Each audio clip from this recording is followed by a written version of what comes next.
I don't know what to expect going through New Mexico or right into it. I know I had my first crash in El Paso, but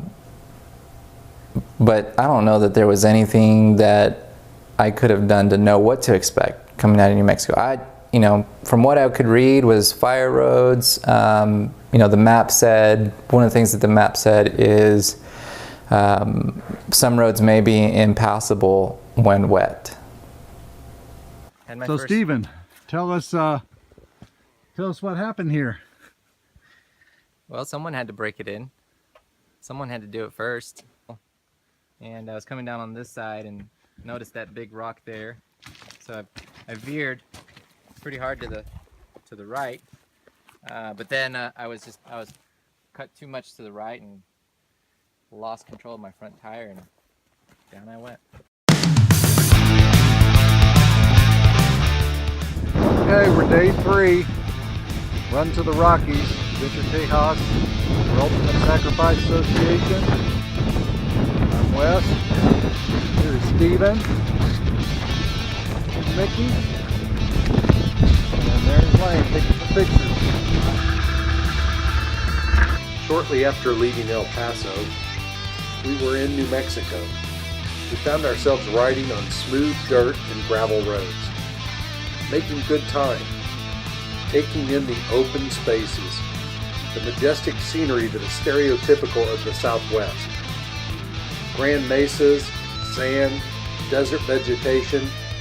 We even saw antelope bounding across the rugged terrain. Not much different from what we anticipated.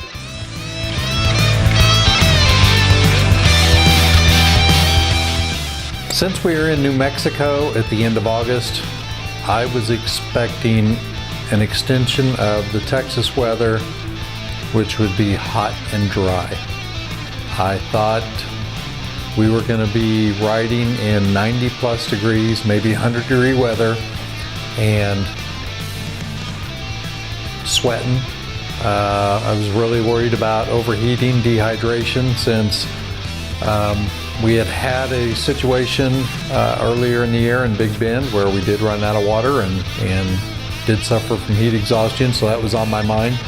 But that's basically what I thought it was going to be: hot, dusty, and dry. Big storm. Wow. Well, all we're going to do is run straight into it. We're going to go up here and then we go left. Woo!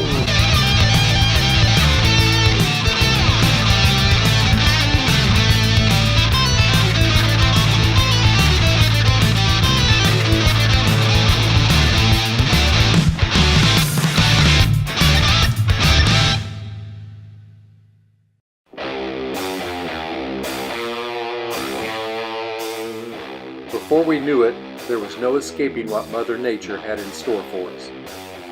It seems the moto gods decided to pee on our parade. We found ourselves smack in the middle of a torrential downpour. The rainwater was seeking the path of least resistance, which evidently was the road we were driving on. The heavy precipitation was pooling up like small ponds. It was flowing over, across, and down the road like dry creek beds freshly awakened that we had to drive through. In the spirit of adventure, we pressed on.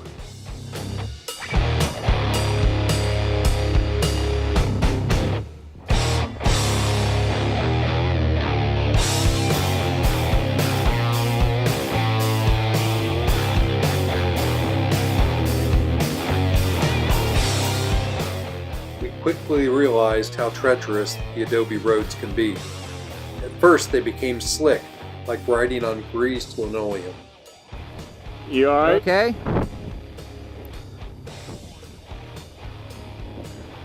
Well, Mickey, I'd like to shake your hand, sir. Gotta get you a skull and bone.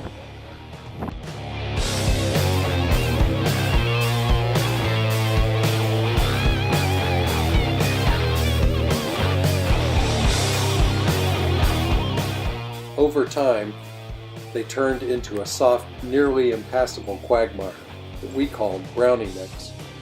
A challenging obstacle when you have over 600 pounds of motorcycle and gear. Okay, here we are, shadow of the Rockies, and Sam warns you that these roads are impassable during periods of rain.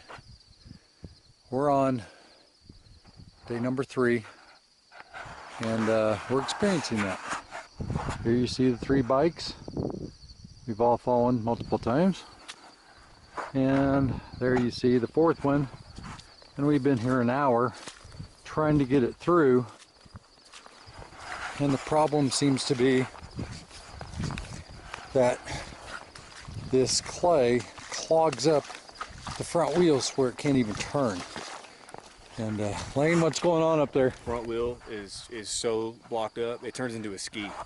And so you can't even control it. If you turn, it's just going straight. And So we've been here, what, about an hour? yeah, probably so. So here we are, still in the same place.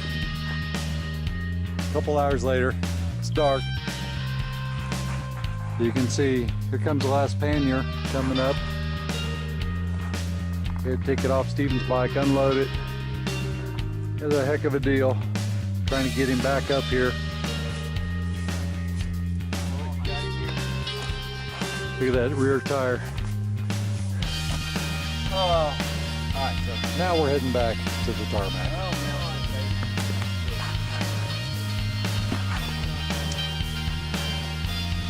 And one more thing. This is why you don't run stock pit legs in the mud. These are fast away pegs. Yeah, clogged up those things are.